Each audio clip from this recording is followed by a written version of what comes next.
Welcome to the regular City Council meeting for the City of St. Peter. It is Monday, May 23rd, 2022. It is 7 p.m. This meeting is called to order. Let's all rise for the pledge. I pledge allegiance to the flag of the United States of America and to the republic for which it stands, one nation, under God, indivisible, with liberty and justice for all. First up tonight, approval of the agenda. The agenda has been distributed. Is there a motion to approve?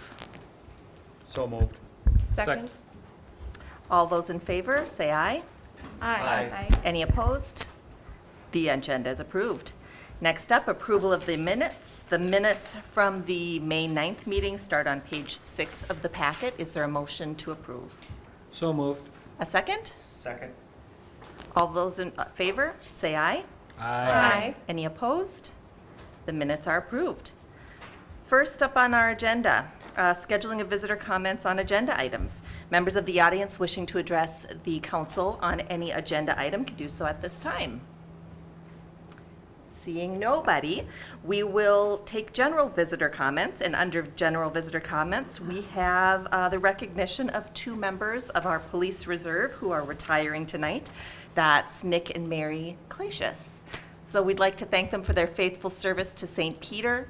We are grateful for your thousands of hours training, participating in city events, standing guard at crime scenes, and much, much more. So we will present certificates of appreciation at this time. Yeah, if you want to go.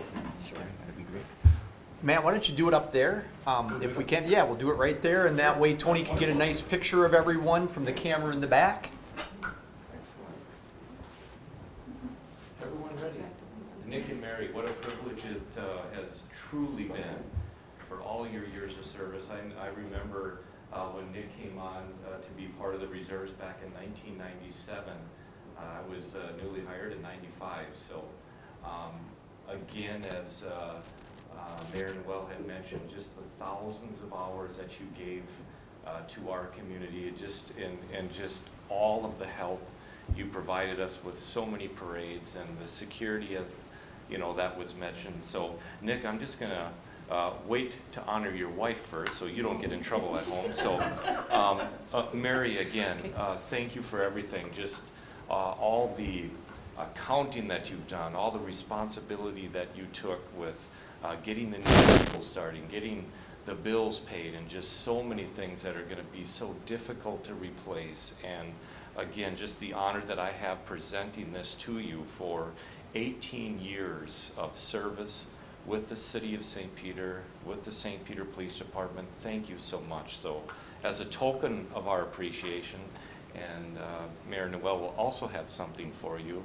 So I present this plaque to you with your total years of service from 2004 to 2022. Thank you so very much, Mayor. Thank you. Yes.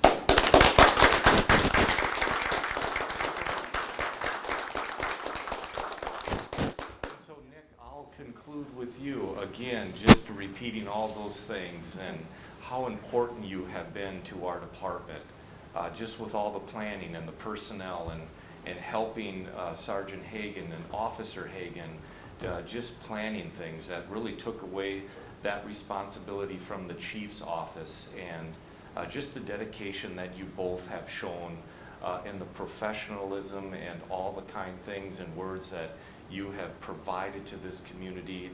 Again, thank you. And as I mentioned, 1997 to 2022, so 25 years for the city. So Nick, you and Mary, you're going to be terribly missed. And I think that miss is really going to begin in about a month and a half from now when we're out on that July 4th parade route. So we'll miss you, but please stop and visit, and we'll have an extra shirt in case you change your mind. So, again, thank you so much.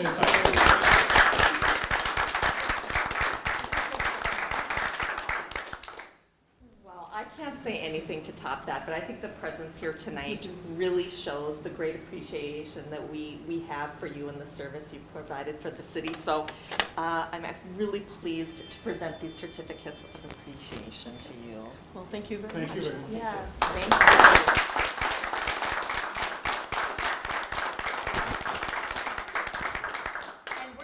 Brief recess so that you can get pictures, and we'll start the meeting again right now at 7:05. We'll start it up again shortly. Okay, thank you so much. Thank you.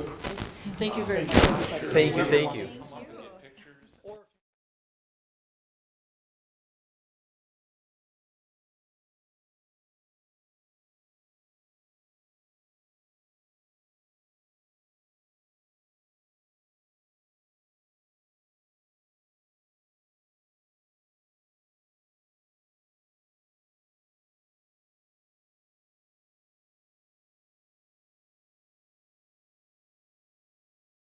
Agenda with general audience comments. Is there any member of the audience who'd like to address the council on any matter whatsoever? Hearing none, we will go on to approval of the consent agenda. The consent agenda begins on page 11 of the packet and concludes with a resolution on page 30. The consent agenda includes the following purchases in excess of $10,000. Schmidt Concrete and Masonry for concrete slabs for park shelters in the amount of $21,840.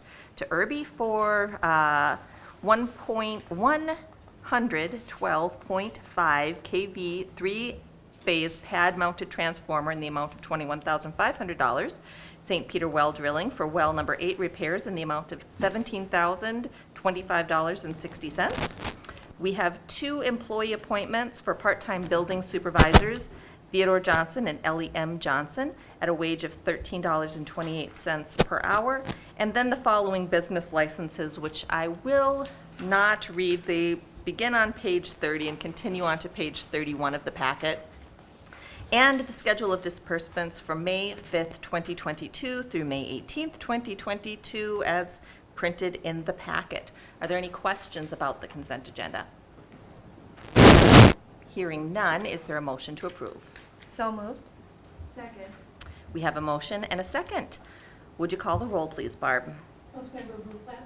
Aye. Councilmember DeVos. Aye. Mayor Noel. Aye. Councilmember Johnson. Aye. Councilmember Pettis. Aye. Councilmember Rand. Aye. Councilmember Sharpstown. Aye. The consent agenda is approved.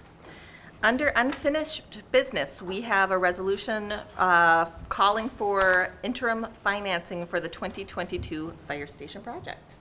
So, Mayor and members, Shannon Sweeney, who you recognize, he's your financial advisor from David Drown and Associates, is here to kind of walk you through the process of this.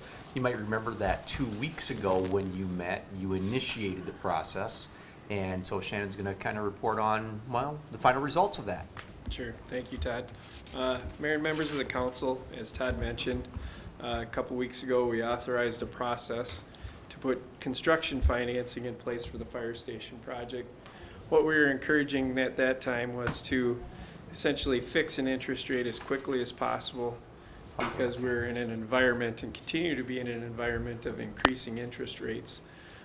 Even from last week to this week, we've seen basically a 0.8% increase in rates, and that seems to be the marching orders for the last several months. You know, week over week, we're up a little bit each month, and so locking in our interest rate seems to be in our best interest. And ultimately, we had determined that it was appropriate to work with a placement agent, being R.W. Baird. It's a firm that specializes in the issuance of bonds.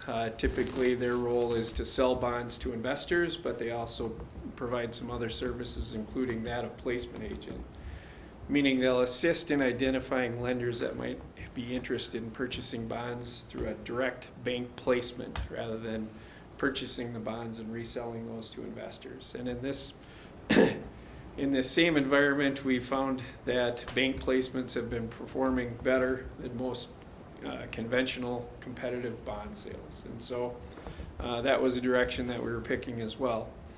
Ultimately, almost immediately after your last meeting, I referred to it as casting a net, but ultimately they sent out a bunch of information packets to lenders that they have worked with in the past that purchase issues of this size, roughly $9.3 million. And we always ask them to contact local lenders to get proposals from local lending institutions in case they have an interest and the ability to purchase issues this size. They received 7 responses, including 1 response from your local lenders working together.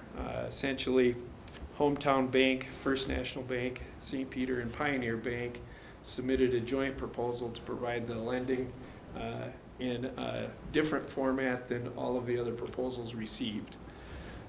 All of the 6 remaining proposals received were structured in a traditional bond format where at closing you receive all of the proceeds and you're immediately paying interest on a loan of $9,291,000, even though you do not need all of that money immediately. We have about a 1-year construction timeline. We have a drawdown schedule provided by the construction manager that details when we think draws will occur, and it's a relatively brisk schedule in this instance. For a project this size, I would say it's being constructed in an efficient manner, and we're going to use these funds in approximately 1 year. And we compared that draw schedule using the proposal received from the local lenders that allow us to only draw funds as they're needed to pay invoices versus borrowing all of the money at once from the lowest opportunity or lowest price opportunity at 2.84%. And I concluded that if we are successful in meeting this construction timeline, plus a few months, because we're working with the federal government on closing a loan, so there's always loose ends to tie up before we do that, that we would save money, or at best it would be about a wash. And so I think the community likes to do business locally whenever it makes sense, and we believe in this instance it makes a lot of sense. We have lenders that are willing to do something different than the norm to accommodate a different type of construction project that will be built in an efficient manner. And ultimately, our recommendation was to award the sale to those folks. Just key terms of the issue is that it's a 3-year term is the maximum duration on a temporary financing. We expect, though, that we'll be paying this off in about 1.5 years. It's callable, meaning we can prepay it as of June 1st of 2023. So we can't prepay it before then. We can't close on a rural development loan before June 1st of 2023, but we never would anyway. And so ultimately the call date is a non-factor. The interest rate is 3.42%. Your staff did contact the bank and negotiated a slightly lower interest rate to make this cost competitive with the other proposals, so hats off to your staff for doing that. And they are charging an origination fee of 1%, but that is factored into the overall cost of borrowing in our analysis when we compare the different options that are available. And so based on that information, we have made a recommendation to award sale to your local lenders to provide the construction financing.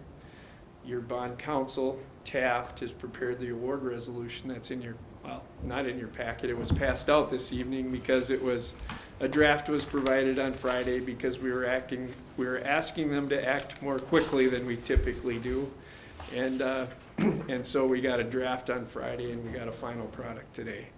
And so ultimately changes between what was in the packet and what occurred today. We're cleaning up the language and references to statutes. The dollar amount is $9,291,000. The call provisions are the same. We're working with your local lending institutions. Ultimately, we're able to draw on this issue as we need to pay invoices. The interest rate is 3.42%.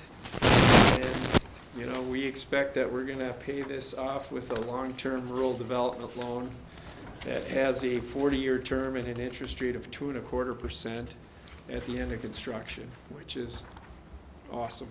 I can't put it any other way. So I'm more than happy to answer your questions on the information provided in the resolution. Questions for Shannon or anything you want to add, Todd? No, nothing that I have to add. Brad? Just the origination fee, is that going to be paid out of sales tax proceeds or? Yeah, it's a cost of issuance, and so it is, we can pay that with sales tax proceeds. It does not count towards our allotment of construction costs. So we have $9,121,000 that in construction costs that we can incur. Statute does not define what we have, what we can contribute towards interest or issuance costs, and so it doesn't count in our budget.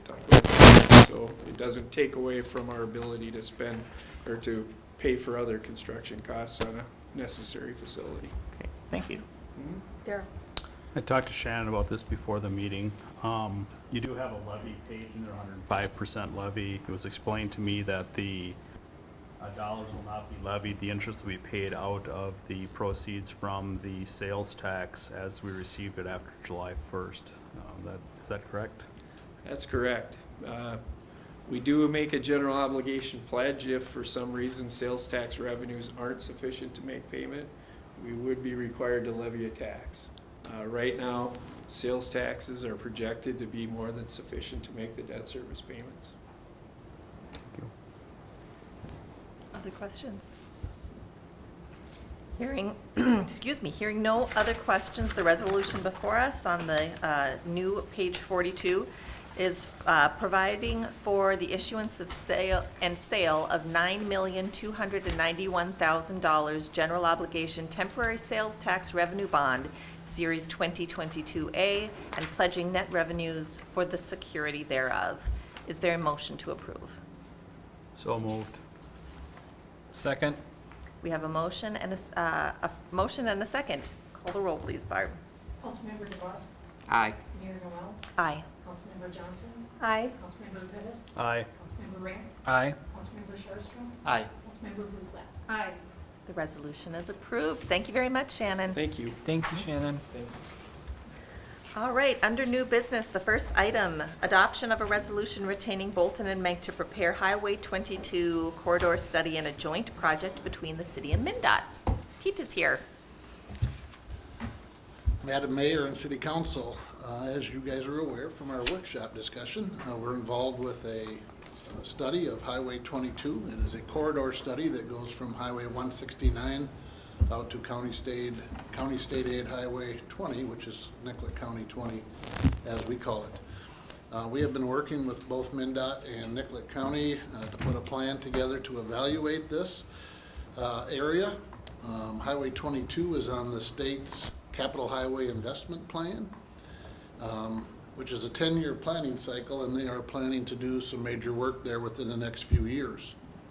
The proposed study, if approved, would take place from May until November, at which time we would pull the information back together and report to both MnDOT, the county, and City Council. The areas covered by this study really include discussion and identification of motorized vehicle movements,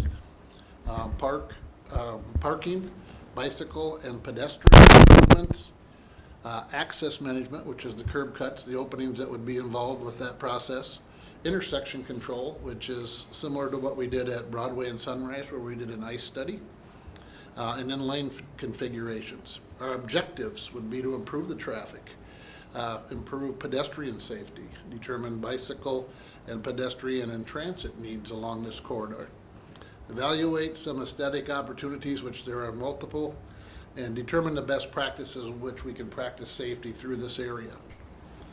3 firms submitted written proposals for this project, and they were evaluated by our team, which included Joel Schmidt, our maintenance superintendent, Seth Greenwood from Nicollet County, Sam Parker from MnDOT, and myself.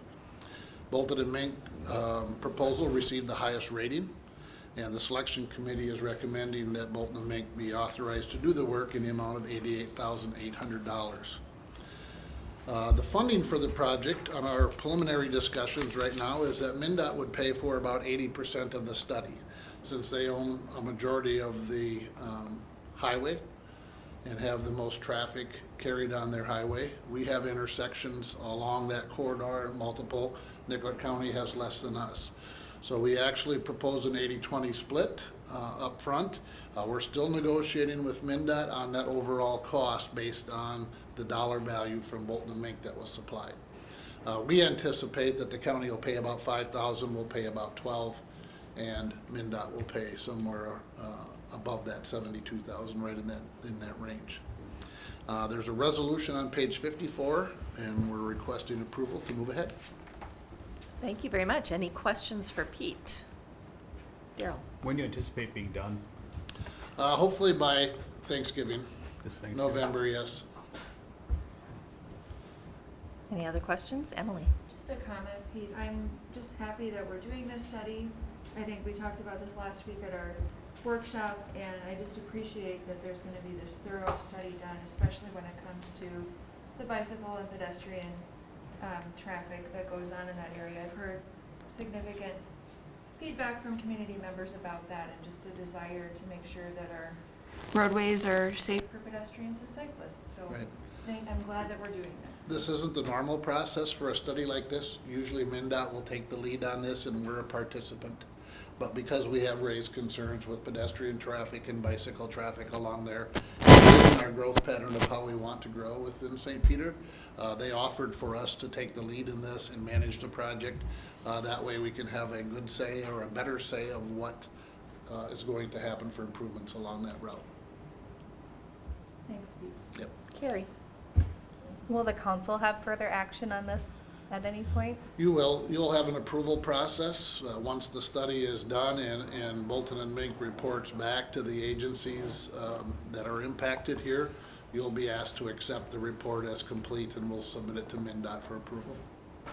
And if I may, what information or data or even citizen input are we using to determine what sorts of needs we have outside of the study? Because we want to be a stakeholder in the process. And so Right. what are we kind of looking at for Right. pedestrian? Part of the plan, I don't have it in front of me, but part of the plan includes community input and holding a public meeting to have feedback. Okay, good, thank you. Yep. Anybody else? Todd, anything to add? If I could just piggyback on one of Pete's answers. Pete's exactly right that when the study comes back, we'll be asking you to accept the study. But as certain activities go on, depending on who's in ownership of those activities, so as an example, if there's a change in the intersection at Sunrise and Highway 22 or Dodd Road, that's something that if you are involved in that will come back to you as a separate project. Just because you accept the report doesn't mean all that's going, but it puts the wheels in motion to make sure. But we'll do the regular solicitation engineering process for those types of modifications. Daryl? No matter what happens, MnDOT will have to get municipal consent to do the projects at some point in the future. Yes. So you'll see it back, they'll be back Yep. to present their final project to you for your approval before it's constructed, whenever that is, 25, whenever it is. Right, this is just the initial engineering portion of the work that needs to be done. It's far from the design criteria that'll happen there. Yeah.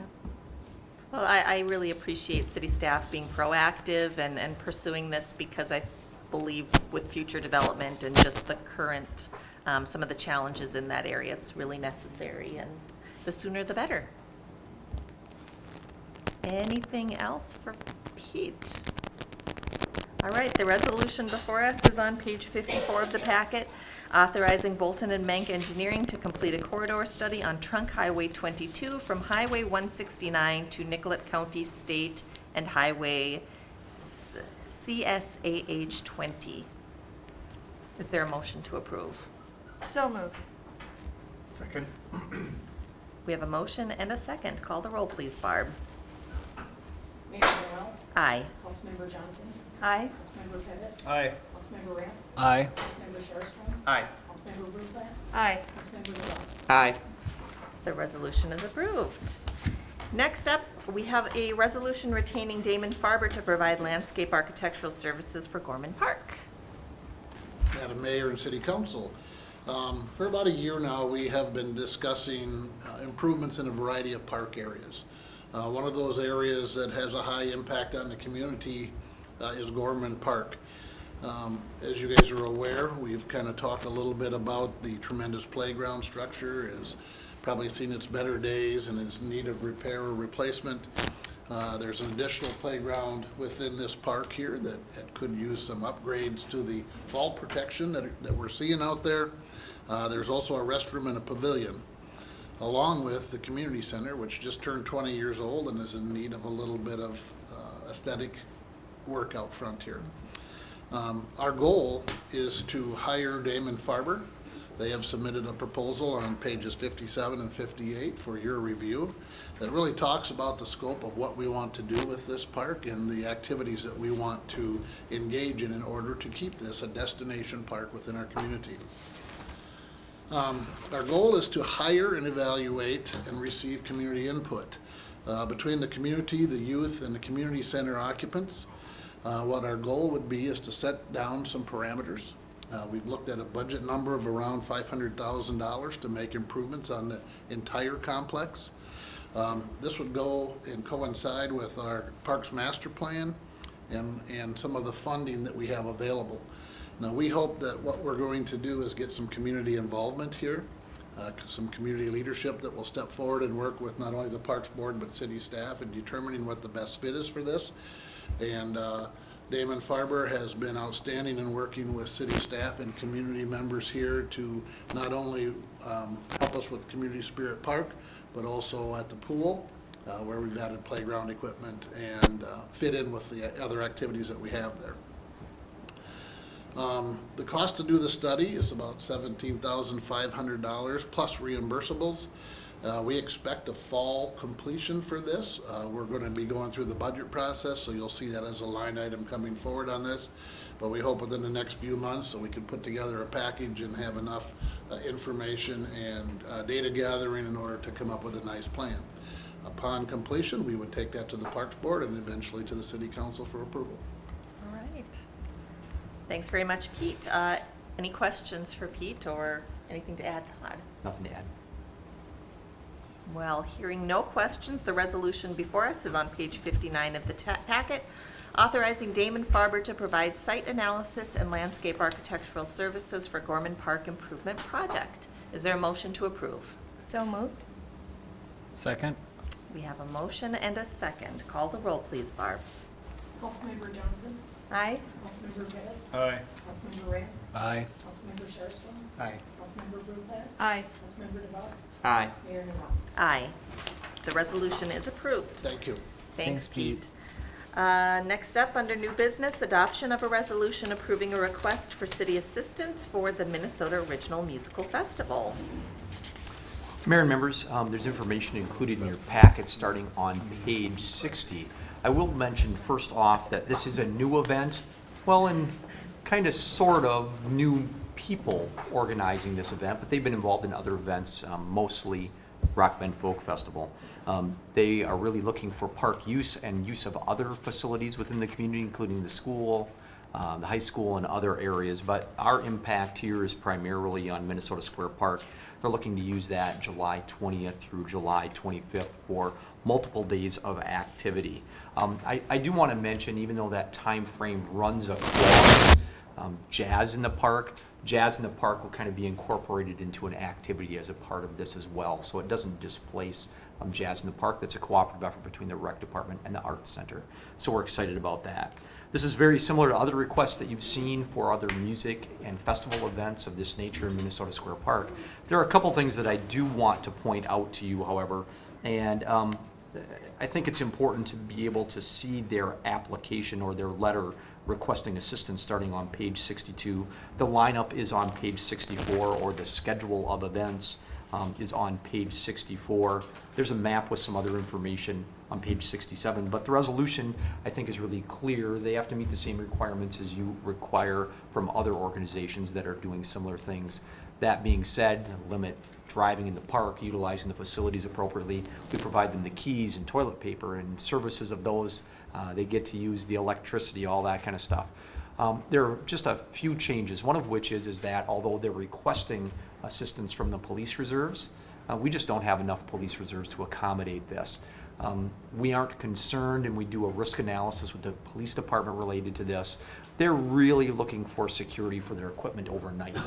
And so there are lots of folks and volunteers that they can get to help stay in the park overnight and sit in the pavilion and make sure that the equipment stays put, those types of things. So that's really what they're looking for. And so I think there's a way to make that happen. Also, you'll notice as a part of the memo and the resolution, there are a few parking issues that we want to work with them on. They're unaware a little bit of the timeline for completion of some of the parking and the signage that's going on right now at Minnesota Square Park. So we'll meet with them separately. Your team will meet with them, including the chief and Pete and Joey, and talk about what we have going on and make sure that that meshes up.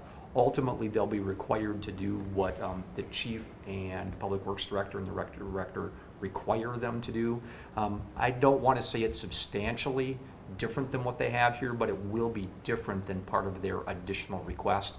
Again, because I think they were unaware of some of the activities or the timeline that those were going to be completed.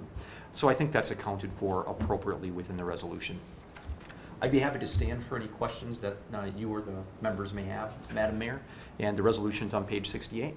Questions for Todd? I'll just say I always appreciate seeing the letter directly from the applicant and really appreciate seeing the thought that folks put into the planning and the care that they put into events like this, and especially in COVID where they have that extra layer of thinking about that. Really appreciate that that's addressed here. So any comments or questions, Carrie? This was a Darrell catch, but in the resolution, under the first bullet point, it just says July 20th, 2020 through July 25th, 2022. Oh, I got it. So Thank you just- for catching that. I can make a motion to approve with the correction there. All right. Well, if that's your motion to approve with that correction, is there a second? I'll second that. All right, we have a motion and a second. Call the roll, please, Barbara. Councilmember Pettis? Aye. Councilmember Ramp? Aye. Councilmember Sharpston? Aye. Councilmember Brunpland? Aye. Councilmember DeVos? Aye. Mayor Noel? Aye. Councilmember Johnson? Aye. The resolution is approved. Thank you very much. Next up, adoption of a resolution approving a request for city assistance for St. Peter Ambassadors Blues Fest. Madam Mayor, the information starts on page 70, and this is substantially similar to what you've seen in previous years from the ambassadors, the folks that really operate and organize Blues Fest. Just a couple of bullet points that I'd like to mention as we go through the entire list there. Of course, they are looking for reserve assistance, police reserve assistance, as I mentioned earlier. We're just not able to meet that need. Their concern is similar in nature. They serve a little bit more beer there, and so they'll have to provide some of their own security for checking IDs and that kind of thing, and I think we'll be comfortable with that, but otherwise it's a little bit of security overnight as they set up things for the next day. I'd be happy to answer any questions that you might have. This event is scheduled for the evening of June 11th, but they would start using the park on June 9th by using the park, getting things set up and organized and ready to go. Typically, they're out the next day on the 12th. Sometimes it runs into the Monday morning as it goes forward, but we're perfectly good with that. Again, they've got to provide additional handicap facilities, restrooms and other restrooms if necessary, hand washing stations, and certainly the insurance requirement that we put on all groups of this type, which is $1.5 million. Madam Mayor, I'd be happy to answer any questions that you or the council might have. Questions for Todd?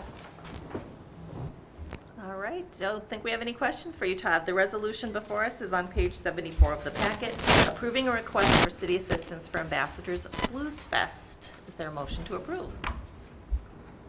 So moved. Second. We have a motion and a second. Call the roll, please, Barbara. Councilmember Ramp? Aye. Councilmember Sharpston? Aye. Councilmember Brunpland? Aye. Councilmember DeVos? Aye. Mayor Noel? Aye. Councilmember Johnson? Aye. Councilmember Pettis? Aye. Mayor, members, I would mention that this is probably the 1,000th festival or event planned for this summer in St. Peter. There is a ton of stuff going on, so we're very excited about that. So if you can't find something fun to do in St. Peter between now and the second weekend in September, I don't know where you're going to find anything more fun and free to the public and wonderful opportunities. And certainly you and the community are a major part of that in making sure that you have facilities that can accommodate these kinds of great events as well. So a lot of cooperative effort goes on. And anyway, there'll probably be a couple more coming at future meetings, but it's really pretty cool. There's a lot of stuff going on in St. Peter this summer. It's wonderful. Yeah. Yep. And lots of food trucks. All right, next up, adoption of resolution accepting Broadway Generation Plant Monitoring System, page 76 of your packet. And Pete is here to tell us about it. Madam Mayor and City Council, this was a 2-year project. So,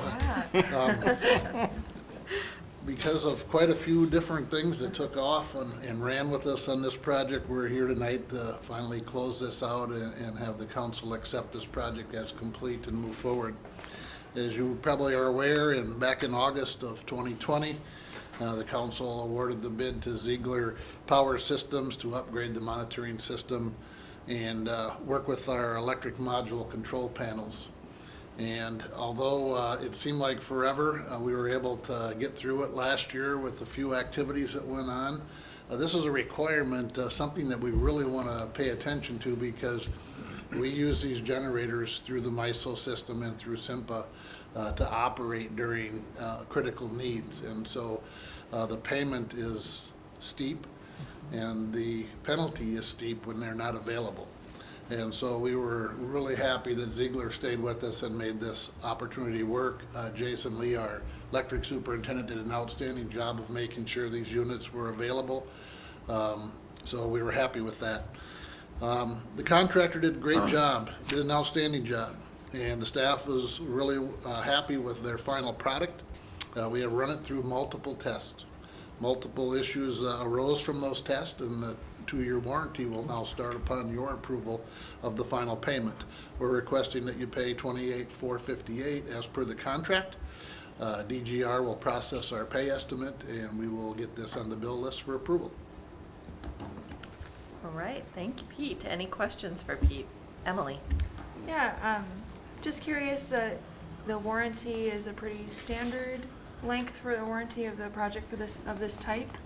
Yes. And you think that's gonna be long enough, or? Yeah, they've already pretty much given us 1 year of warranty to make things work. Not Great. necessarily because of failures they had. We had tried a couple of different computer systems up there that didn't work very well with the type of software that was installed. And we had 2 projects going on at the same time. If you guys remember, we did a building automation system project at the same time. So we had 2 contractors in there working. And those 2 systems have to work together in order for those generators to run. To give you an example is, once we get a call from SIMPA to run those generators, if those garage doors don't open within 30 seconds, those generators will try to start, see that they don't have enough airflow, and shut down. That causes a lot of problems, especially during critical need operations. And so it was good to see everybody work together on resolution of that, and Ziegler did a nice job for us. Yeah, thanks, Pete. Any other questions for Pete? The resolution before us is on page 78 of the packet, accepting EMCP and generator monitor system upgrades at the Broadway Generation Plant and authorizing final payment to the contractor. Is there a motion to approve? So moved. Second. We have a motion and a second. Call the roll, please, Barbara. Councilmember Sherstrom, Aye. Councilmember Bruflat, Aye. Councilmember DeVos, Aye. Mayor Noel, Aye. Councilmember Johnson, Aye. Councilmember Pettis, Aye. Councilmember Randall. Aye. The resolution is approved. Next up, adoption of resolutions accepting donations. We have 3 separate resolutions under item F, and the memo, the first memo is on page 79 of the packet. Before Pete gets going to start talk about this, it could be just a little bit confusing in that under these 3, we really have 2 separate projects that are going on. And the first project relates to Jefferson Ball Fields, and money's being donated, if you accept it, from the Girls Fast Pitch Association and the Adult Softball League, or Adult Softball Association. So Pete will talk about those. We have these listed out separately due to your donation policy and how that fits together. It also helps us track them separately. So that's why there's 2 different items for one project. and then a third item for a separate project altogether. So Pete, if you wouldn't mind. Sure. Part of our parks planning process identified a need for permanent shade at the Jefferson ball fields. Those fields get a lot of use during the course of the year, and we have two main occupants of the facility. The Girls Fast Pitch Association runs U8 through U18 programs at that field and other fields in town here. And we also have Adult Softball League run through our rec program here. And working together with those associations, Joey Schugel and I have met with them on a variety of different issues and just talked about the general improvements. Asked them about their needs, asked them about what would be critical to make things work at Jefferson. And this is one of the topics that came up. And so what we usually do is we try to cost share with associations because they have the ability to raise funds to get certain capital, and we have labor that can put this together. With the Girls Fast Pitch Association, they have volunteered $10,000 for materials.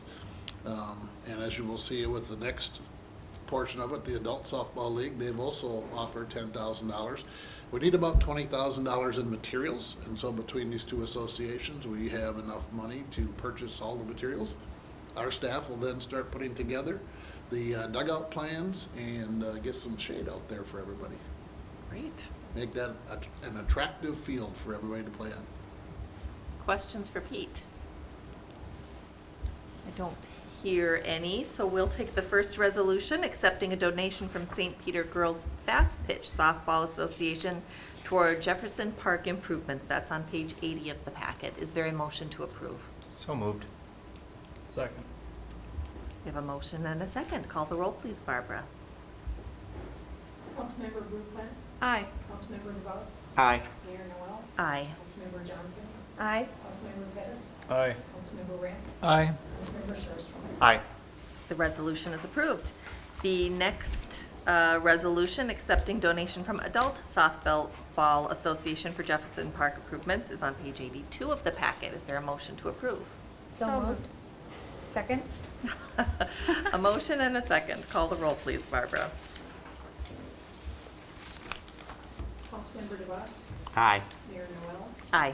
Councilmember Johnson, Aye. Councilmember Pettis, Aye. Councilmember Ramp, Aye. Councilmember Sherstrom, Aye. Councilmember Recruitment. Aye. The resolution is approved. The next donation acceptance is regarding Traverse de Sioux Nature Area. Madam Mayor, the Nicollet County Trail Association has been very active in the snowmobile trails throughout St. Peter and connecting St. Peter to those trails. They have been, for the last couple of years, trying to get some grant funds to make improvements here. And one of the improvements you'll see that they have in the memo is a 30-foot steel frame bridge that would allow single lane access across some areas there where river backwater has made its own little trough. And they also were willing to put in some 48 and 36-inch culverts in order to allow vehicle traffic to certain parking areas within the park there. They proposed to supply all the materials and all the installation. City staff would only be inspecting the installation so it meets our standards, and we're supportive of this. Parks Board has discussed this improvement and are willing to move forward. Questions for Pete?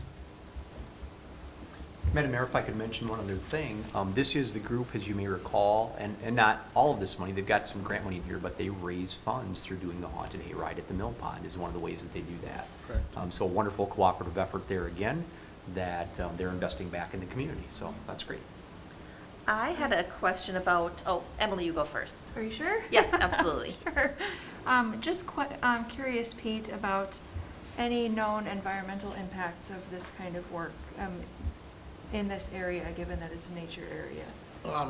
Well, they're replacing existing infrastructure is what they're doing, so we hope that there's very minimal impact. Of course, right now, you can't get there. Sure, underwater? So you're probably looking at a July or August installation when the river's down and things are dry, and that impact can be minimized. Wonderful, thank you. You bet. Well, we had the same question, Emily, Well, so there you go. Yeah. Any other questions for Pete? Carrie? Have they indicated that they're impacted by any supply chain issues or delivery issues? They of haven't yet, materials? so I'm sure that they're gonna have to do some work with the bridge. As you guys know, steel is at a premium right now, so, and they are working with grant funds, so they'll have a few hoops to jump through, but we've got a couple months before they would plan to do the install. Right, thank you. Any other questions? The resolution before us on page 85 of our packet calls for accepting a donation from Nicollet County Trail Association toward improvements in Traverse des Sioux nature area. They're a motion to approve. So moved. Second? We have a motion and a second. Call the roll, please, Barbara. Mayor Noel, Aye. Councilmember Johnson, Aye. Councilmember Bettis, Aye. Councilmember Ramp, Aye. Councilmember Sharpstra, Aye. Councilmember Bluefoot, Aye. Councilmember DeVos. Aye. The resolution is approved. Make sure Thanks, we put Thanks, it on the Pete. bridge inventory now. Yeah. Bridge, it's over 10 feet. Next up, adoption of a resolution canceling purchase agreement with Cambria for the city-owned property at 101 North Front Street. And Madam Mayor, Jim has this one for you. All right. Good evening, Mayor and council members. This kind of brings to conclusion what we have talked about probably 6 weeks to a couple months ago, where the Cambria unit that attempted to buy the property under the Cambria University, unfortunately it was on a city levy, and to get title was going to be near impossible, so they wanted to back out. We talked about it before, and this is simply a conclusionary event where we both agree to mutually cancel the contract purchase agreement that we had. So I stand for any questions that the council may have. Questions for Jim? Carrie? Just as a reminder, they're gonna continue to lease? They will continue to lease. Their lease runs through 2034, 32, I believe. 2032. Right. Thank you. Any further questions? All right. Hearing none, the resolution before us calls for accepting the cancellation of a purchase agreement by and between the City of St. Peter and Cambria. It's on page 88 of the packet. Is there a motion to approve? So moved. All right, I'll moved and seconded. There you go. Call the roll, please, Barbara. Councilmember Johnson, Aye. Councilmember Bettis, Aye. Councilmember Ramp, Aye. Councilmember Sharpstra, Aye. Councilmember Bluefoot, Aye. Councilmember DeVos, Aye. Mayor Noel. Aye. The resolution is approved. Next up, adoption of a resolution approving licenses for the Minnesota Original Music Festival. Page 90 of the packet. Mayor, members, you talked about this one earlier in a roundabout way. Again, your policy is that new licenses come to you as a separate agenda item. If it was a renewal, it would be on your consent agenda. Since this is a new event with new licenses, under your policy, it comes back in front of you in this manner. So they're looking for a couple of different licenses here, a temporary soft drink license and a temporary show license. Any questions for Todd? All right. Resolution approving license applications for Minnesota Original Music Festival event. Is there a motion to approve? So moved. Second. We have a motion and a second. Call the roll, please, Barbara. Councilmember Bettis, Aye. Councilmember Ramp, Aye. Councilmember Sharpstra, Aye. Councilmember Bluefoot, Aye. Councilmember DeVos, Aye. Mayor Noel, Aye. Councilmember Johnson. Aye. The resolution is approved. We will move on to reports. My only report tonight is to extend congratulations to St. Peter 2022 graduates. Wherever life takes you, I hope you will always be proud to call St. Peter your hometown. So best wishes to all the graduates. Madam Mayor, I have one on the list, but 3 or 4 others that I'd like to mention. So first of all, let me give you an update on Community Development Director recruitment process. You should have received information previously, but I really want to highlight a couple of different things.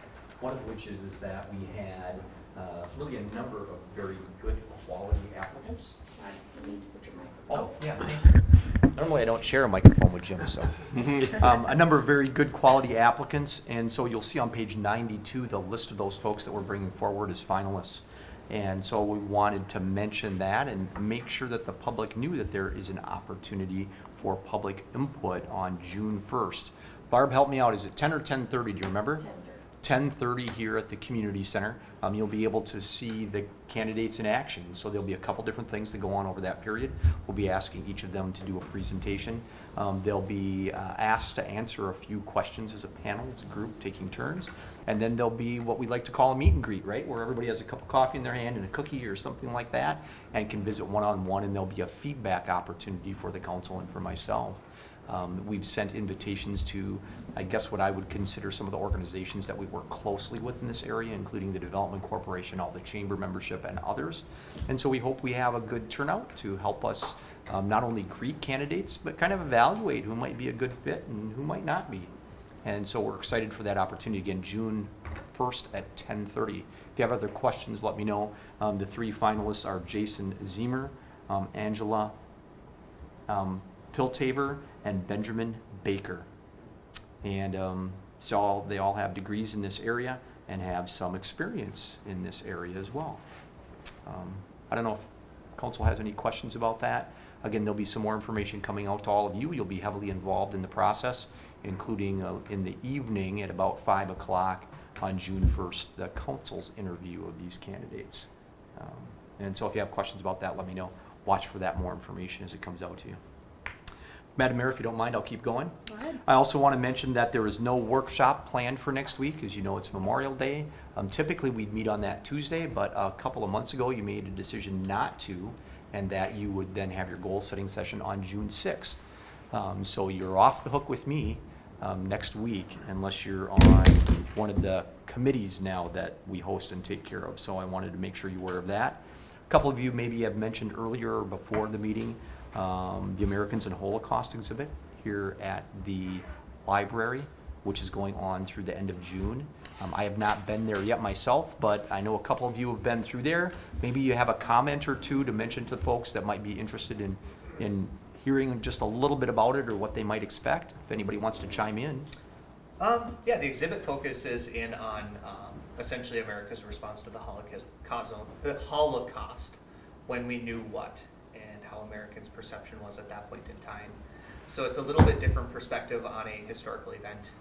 Obviously, the history teacher in me loves every bit of it. I've worked closely with the library to get students there, and they're just so excited that this was brought to St. Peter. I've heard that it is powerful. Oh, absolutely. Yeah, I just briefly walked around for about an hour before the meeting, and it's incredible. It's a hard look at some history, but it's just very professionally set up. A really impressive display. I felt like I was in a DC museum down in the library. It's really well done. I hope that every citizen takes some time to go and check it out. It really is a unique experience, as I understand. The exhibit is not going everywhere, and we were really fortunate to get it here and fortunate to have staff that made that happen. So definitely worth checking out. And there's some components that are interactive too, so some touch screens and hearing features, and so there's a lot to go through, so you want to give yourself some time to process too. Yeah. So just folks that might be concerned, the library is still fully operational, but this is a wonderful opportunity to catch something that is really, traveling across the country and very rarely in our area. So we're excited to be able to host that, and a lot of work was put into it by a number of groups within the community. So it's really worth your time to check out. The last one that I want to mention, Pete gave me an update earlier today. As you know, the city is in ownership of the Veterans Memorial at the corner of College and Highway 169. And so we've been working very diligently to make sure people that have applied to have their names on there get their names. And so, Pete, there's a dozen or so names, 16 that are going on here. Hopefully it'll be done before Memorial Day. We're trying to do one in the spring and one in the fall. I will tell you, as we've mentioned to previous councils, there are very few people that do this kind of work anymore. And so to be able to get that going is great, and there's information on our website about how that fits together. And again, we hope that that will be completed with the latest set of names before the Memorial Day event, which will be held not only at the memorial there, but at the pavilion. And so wanted to give you that update. Madam Mayor, that's the last report that I have for you, other than requesting that you go into executive session. There's a resolution included in your packet on page 91. This is for discussion of a property at 101 North Front Street, and under the state statute, you can have a closed session on this. Jim and I would participate. I do not anticipate coming back into session to do anything other than adjourn. If there's any action that comes from this, it would be at a future meeting. Any questions for Todd? Hearing none, we will act on the resolution on page 91, calling for a closed session. Is there a motion to approve? So moved. Second. We have a motion and a second. Call the roll, please, Barbara. Councilmember Ramp, Aye. Councilmember Sherstrom, Aye. Councilmember Duplat, Aye. Councilmember DeVos, Aye. Mayor Noel, Aye. Councilmember Johnson, Aye. Councilmember Pettis. Aye. The resolution is approved, and we will adjourn to closed session. The time is 7:57 p.m. And so folks, we're going to be down in the